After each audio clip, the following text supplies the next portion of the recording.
Welcome to a L-EAF.org presentation. L-EAF.org, the Learning, Educational, Agile Framework, changing the way learning and education gets done.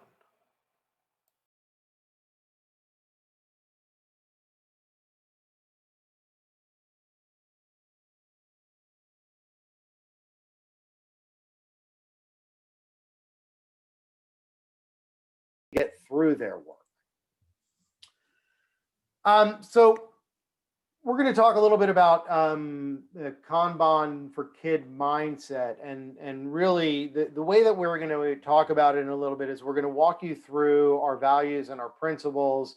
But before we do that, from a really high level, it's important to understand the role that mindset plays in any transformational endeavor. When I began talking, I talked about growth mindset, and there's this concept of a fixed mindset, right, where things are the way they are, they cannot be improved, right? You either have a skill or you don't have a skill. You either know the solution or you don't know the solution, right? And we keep building processes and policies that protect what we know to be true. And then the inverse of that is a growth mindset. That is, a mindset that takes the stance that, look, we can always improve. We just have to be willing to try. Failure is not a bad thing. It's an opportunity to learn something new, maybe about our limitations, about the limitations of our tools, about the limitations of our systems. In the case of Kanban for kids, it may be, here is what's wrong with, as a student team, our approach to solving this problem. And so now we've learned by doing an experiment that our approach isn't going to work. Now we're going to reflect and come up with a new approach and try something new, all with the intent of meeting a particular outcome. And ultimately, as we were working on this content and as we were pulling together the material for what's going to be the full class that we're going to start offering next year, we were trying to really see if we could, articulate not only the reason behind why we were trying to do it, but the mindset that we were trying to go ahead and promote. And in our research and all the work we were doing, we actually ran across this video that I'm going to share with you now. And it's actually given by a former high school student, Eddie Zong, and he explains how school, at least in his case, makes kids less intelligent. Are you able to hear the volume?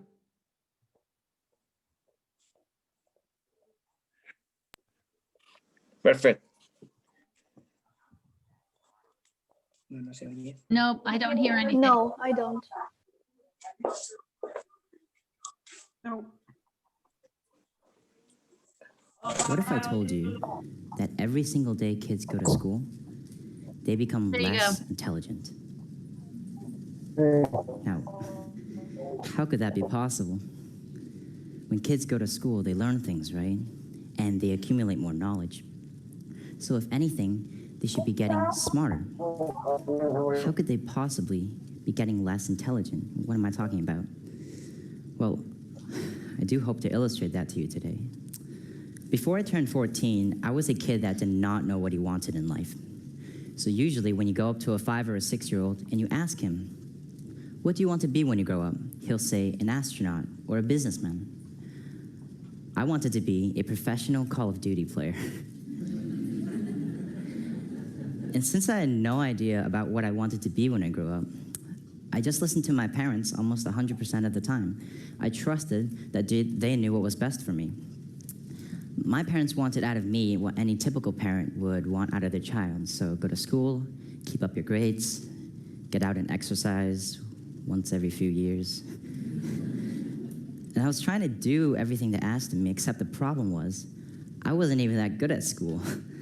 I was terrible at science, couldn't write a 5-paragraph essay if my life had depended on it. And to this day, I still think I'm the only Asian kid in the world that doesn't understand math. I really do. But when I turned 14, that all changed. And I was no longer this hot air balloon floating around in space. I was now like a supersonic jet flying towards my destination at like 50,000 miles an hour, or however fast those things go. And this change all started when I received an envelope in the mail. It was an invitation, not to a birthday party, I didn't get any of those, not to a playground, but to a business plan competition down in Boston. And I was curious. I was just so curious that I had to go. And the program director explained to us that over 5 months, we would form a team, develop a business idea, and present this idea to a panel of judges who would be judging us on, how good our suits are and how good our business ideas were. And long story short, over that 5 months, I formed a team, developed an idea, and we actually ended up winning that competition and taking home a check. And that one event sparked my interest for going to more and more of these competitions. And over the next 2 years of my life, I actually went to dozens and dozens of these competitions, and I was winning almost all of them. And I realized that I liked going to them so much, not just because I liked winning them, but also because I had an unrealized passion. And that was a passion for creating things.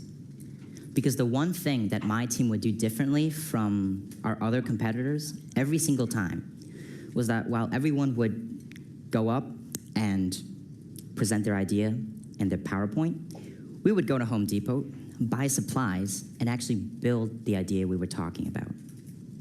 And the judges were just so blown away by the fact that a bunch of teenagers could go and create things, could make prototypes and minimally viable products.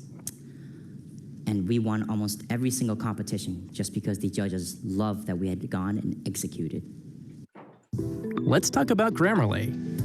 Anytime you type or text, Grammarly provides quality suggestions to help make your writing clear and engaging. While Grammarly is very helpful, we will not talk about it right now. And we will also not do that. We will do the other thing. All right. So, right, interesting, right? Here you had, a team of students whose approach was, let's go out and build something, who were competing against students who were operating in a very traditional manner. Let's go ahead and write a paper about what we would build, right? Let's go through and make sure we check all those boxes in the traditional approach to the way we're learning. And so it's really that pivot that we're looking to, introduce into the classroom. So going back to the deck, let's talk about our values. So Kanban for Kids has 6 values that really exist at the heart of the process, right? Transparency. Why? Because we want everything to be visible. We want everybody to be clear about what's going on. It promotes this idea of honesty and openness, right? But it's also an opportunity to actually leverage the value that we're going to get out of visualization, right? Collaboration, right? We want it at every stage of the process. We're promoting, right, that, whether it's project-based learning, whether it's student team-based learning, whether it's student teaching-based learning, where as students go out and they learn new lessons, they come back and teach them to their classmates, right? Right? But we believe that it's always going to be done better when done collaboratively, only because we've seen the results of that in the business world. Bringing in the the input from all different walks of life certainly does promote other things that we believe are extremely important, right? As with all frameworks, right, and all methodologies, right, this commitment to improvement, this desire to always look for ways to improve our process, improve ourselves, improve our communities, it has to be baked into everything that we're doing. Alignment, and really coming from the perspective of in some of these frameworks and some of these tools that we're going to be introducing from the agile perspective, right? The role that the teacher is now playing is moving from one of a lecturer or someone who maybe presents the topic to I'm now a mentor. I'm now providing you with a vision, a path, an objective to reach at. And then I'm going to be providing you feedback on what you as a student team can do, right, to improve your process. But you are going to be self-organizing and self-managing as you move through the various stages of the learning flow to meet your overall objectives, right?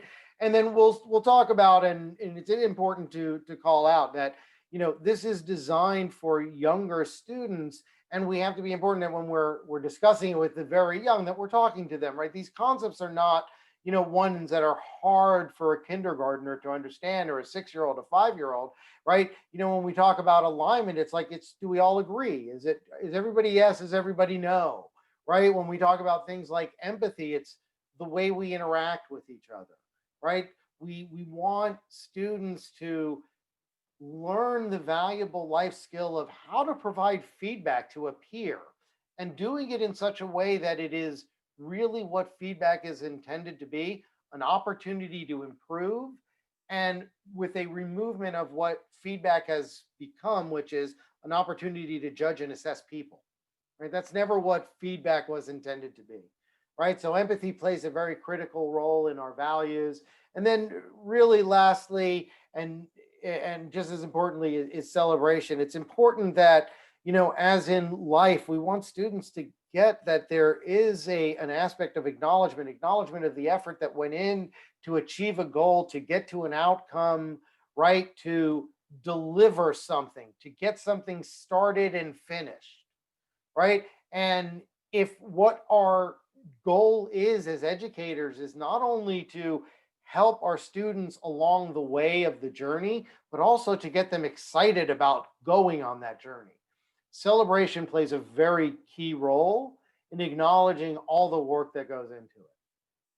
Now, it is important to point out, and I'm going to point this out now, I'm going to call it out a couple of times during the workshop, everything that we're showing that's available for teachers to bring into their classroom for their students, you can simply take a small deviation and you can actually manage your own work, right, through a very similar process. And you move maybe from a learning flow to a workflow, right? Because all we did is we took it from there and we brought it and made it to where it will fit in education. All right, so we have 5 principles. The first being the board itself. It is important. The board is publicly available, right? Thinking about all the times as educations where we've had to answer the question to parents, what are you learning? Go look at the board. Your kids will show you what they're doing on the board because it's their board, right? And it helps to close that communication gap. And that's one of the advantages of having a big visible, we call it a big visible information radiator, BVIR, right, in Kanban. In Kanban for kids, it's just that visual board. The principle of limiting WIP, right? The idea of we want to minimize the amount of things we're doing at any given stage of the learning flow. Why? So that we can get the value of focus, right? We can learn that regardless of what you may hear in the business world, multitasking is not something that human beings do well, right? That there is value of working in things in smaller sizes because they will move quicker, right? That if on day one you start doing everything, nothing is going to move, right? So getting all these concepts in there, right? The idea of pulling the work, right?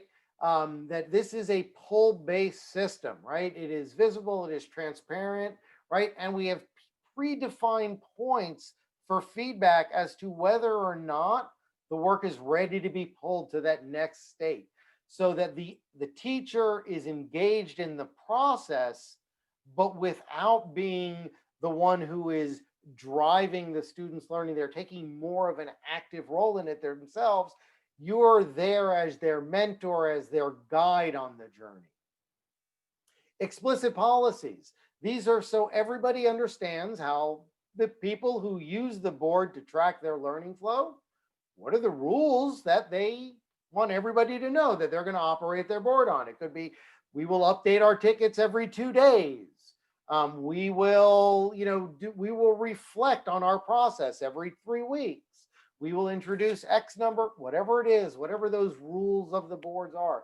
They can be rules for how as a team we're going to work, how as a class we're going to work and agree to work with our teacher, as teams, as students. all of those things become possibilities for things that you would want to include. And then as you use the system, you constantly look for ways to improve it. And then, as in the values, it is really a core principle as well, is that relentless commitment to look at improving our system and doing it collaboratively, right? So we tie it back to those two values of improvement and collaboration, because we have seen in the business world time and time again that, we can make any system better, and it's always good to get input from everybody. We want to support students. We want to ensure that everybody's voice is heard so that no one in the class gets left behind. And they each participate at their comfort level while their team members support them. And it's really about changing those dynamics and building the concepts of teams.